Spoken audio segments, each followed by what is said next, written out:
para mais uma aula. Hoje nós vamos para a nossa aula de português, a nossa aula de número 5. Vamos entrar na unidade 8. E aí nós vamos falar um pouco sobre humor em quadrinhos, tá? A gente vai falar sobre tirinhas, tá? E o que são tirinhas?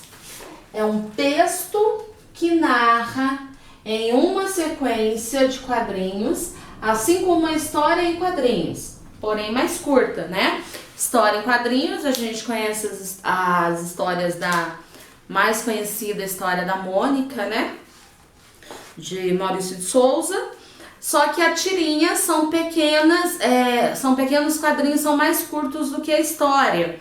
Então vocês vão ler da página 68, tem uma tirinha da Mafalda, que é bem curtinha, vocês podem ver que tem 4 quadrinhos apenas, né? E apenas com esses 4 quadrinhos, a gente consegue entender o texto todo, ok? Aí, aqui atrás, tem um outro texto também bem curtinho do Armandinho. Ele aparece bastante na nossa apostila, né? E ele também é bem curtinho, né? Ao contrário do quadrinho da Mafalda, ele só tem 3 quadrinhos, porém também bem objetivos e a gente consegue ver bastante, entender, na verdade. O que se usa muito nessas tirinhas? Se usa muito onomatopeia. E o que são onomatopeias? Vocês já estudaram, acho que no 3º ano, né? Mas vamos dar uma lembrada. O que é onomatopeia? É uma figura de linguagem, na qual reproduz sons com apenas um fonema ou uma palavra, tá? Como assim, tia Michele? Então, na onomatopeia é quando a gente faz uma história em quadrinho ou uma tirinha, a gente consegue reproduzir ruídos, cantos de pássaros, sons de animais, barulhos e etc. Então, onomatopeia é uma figura de linguagem da qual conseguimos reproduzir sons, tá? Por exemplo, som do bater na porta, né? Toque, toque, toque. Então, não vai aparecer uma pessoa batendo a porta, e sim apenas o toque, toque, toque. Então a gente já vai entender que é alguém batendo na porta. O au, au, au, a gente já sabe que se refere a um cachorro. Miau, miau, miau, é um gato, certo? Bibi, trim, né? Tudo isso a gente consegue entender sem que apareça a imagem, né? Então isso é a onomatopeia, que é uma figura de linguagem, tá? Então na primeira, deixa eu pegar aqui, na primeira parte, tá? Do livro, da unidade 8, vocês vão ver um pouco sobre tirinhas e logo em seguida vocês vão ver quadrinhos, que é pra... Ah, tia, mas não é a mesma coisa? Sim. A diferença da tirinha para o quadrinhos, né, que a gente simplifica como o HQ, história em quadrinhos. Então, toda vez que vocês virem, né, o HQ quer dizer história em quadrinhos. A história em quadrinhos, ela narra a história em uma sequência de quadrinhos, combinando palavras e imagens. Então, na tirinha, a quantidade é menor, né?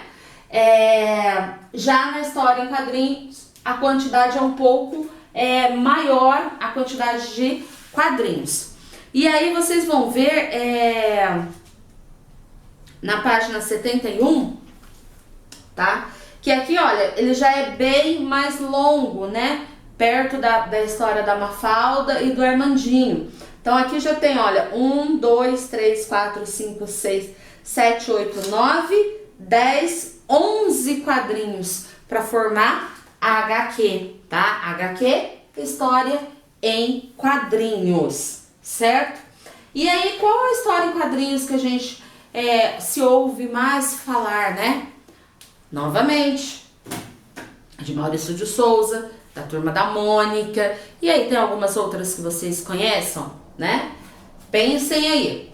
Então, qual é a diferença da tirinhas e a história em quadrinhos? Então, tirinhas é um texto que narra em uma sequência de quadrinhos, assim como a história em quadrinho, porém, ela é mais curta. Já a história em quadrinhos, a HQ, tá? Narra a história em uma sequência de quadrinhos, combinando palavras e imagens. E a onomatopeia, tá? É uma figura de linguagem na qual se reproduz sons de animais, de ruídos, de barulhos, de canto de pássaros, de gritos e etc, tá? Então, eu vou passar aqui para vocês a atividade que eu quero que vocês façam dessa nossa parte da aula, tá bom? Só vou apagar o quadro e já volto. Bom, quinto ano, para a atividade, tá? Parte 1 da nossa aula de português, eu vou querer que vocês façam o jogo rápido das páginas 69, 70 e a 72, tá? Que é baseada nisso, em tirinhas e histórias em quadrinhos. Agora a gente vai passar para a parte 2 da nossa aula de português, ok? Bom, quinto ano, também na unidade 8, tá?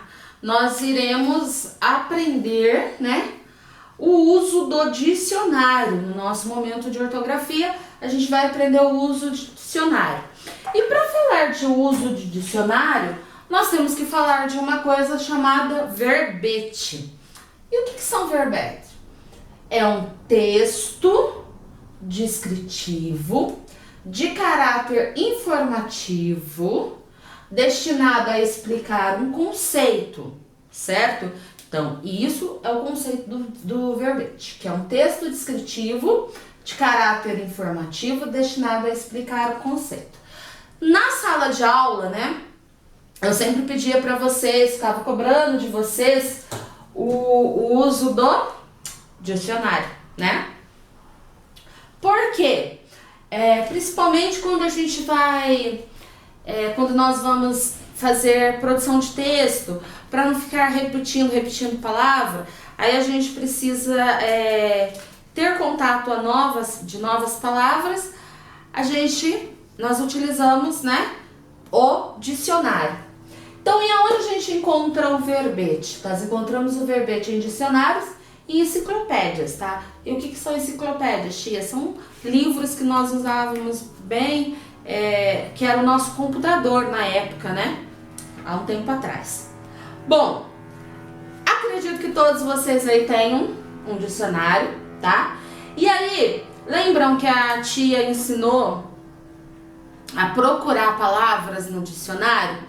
Então, quando a gente acha uma palavra no dicionário, ela tem o nome, não vai dar para vocês verem porque é muito pequena a letra, né? Então tem o nome da palavra que eu estou procurando, tem a sigla, tem a separação de sílaba, tem o que quer dizer, né? Descreve o que quer dizer aquela palavra que eu estou procurando. Então isso a gente classifica como os elementos do verbete. E eu vou passar aqui para vocês terem mais ou menos a ideia do que eu estou falando, tá? Só um minutinho que eu vou apagar aqui e já volto. Bom, quinto ano. Então, como eu disse, eu ia colocar para vocês aqui uma maneira, os elementos que compõem o verbete no dicionário. Então, como que a gente acha, como que a gente vê, né, quando a gente acha uma palavra no dicionário? Então, primeiramente, aparece lá. Eu coloquei aqui a palavra amor, como se eu tivesse aqui, ó, aberto o dicionário, né? Lembra que eu falei para vocês que a sequência é alfabética, né? Alguns dicionários até vem com esses separadinhos aqui, e a sequência é em ordem alfabética. E aí a letra que a acompanha é sucessiva. Por exemplo, vem A, AB, AC, AD, tá? No caso aqui eu peguei a palavra amor. Então, Digamos que eu abri o meu dicionário para procurar a palavra amor. Então eu vou ver lá assim, amor.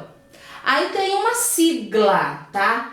Que vai aparecer SM. E o que quer dizer essa sigla? Substantivo masculino. Então quer dizer que a minha palavra amor é um substantivo masculino, certo? E o que a palavra amor representa, né? O que ela diz, o que ela descreve? Então, amor tem vários significados aqui, mas eu só coloquei 2, senão ia ficar muito grande. Então, a palavra amor, ela diz forte afeição por outra pessoa, relação social. Então, no dicionário vai aparecer muito mais, porém eu coloquei apenas 2. Aí vem também a separação silábica, amor, tá? E aí aqui eu coloquei para vocês a palavra amor em uma frase. Não há nada melhor que o amor de mãe, certo? Então toda vez que eu for procurar uma palavra no dicionário, eu vou achar uma sequência de elementos que compõem o verbete. Eu vou colocar mais um exemplo aqui, só vou apagar e já volto. Então, quinto ano, eu coloquei aqui mais um exemplo, né? A palavra Aurélio, né? Que é do dicionário Aurélio. Aí a sigla SM, o que significa mesmo? Substantivo masculino. Parece a separação silábica. Aurélio. Coloquei a palavra em uma frase também. O menino Aurélio estava andando de bicicleta. Então, todas as vezes que vocês forem pesquisar em um dicionário, tá? É mais ou menos assim que vai aparecer. Lógico que tem muito mais elementos, né? Pode aparecer o plural das palavras, né? Da palavra que você está procurando. Pode aparecer o som que essa letra tem. Pode aparecer indicar o gênero oposto ao gênero que a palavra apresenta, dentre outras coisas. Mas, resumidamente, é assim que vocês acham que vocês vão ver uma palavra no dicionário. Aí no livro de vocês, tá? Tem uma pequena folha aqui, ó, com algumas palavras, né? De um dicionário. E aí eu vou deixar para vocês o exercício que é para vocês fazerem agora da parte 2, ok? Então, quinto ano, como atividade, tá, da nossa aula parte 2, eu vou querer que vocês façam a atividade da página 74, tá? E o jogo rápido da página 75, ok? Além dos outros que eu passei da parte 1, tá? Então, vocês vão fazer página 74, os exercícios, e o jogo rápido da página 75, tá? Então essa foi a nossa aula de hoje. Semana que vem estaremos de volta, tá? Espero que todos vocês estejam bem. Fiquem todos com Deus e até a próxima aula.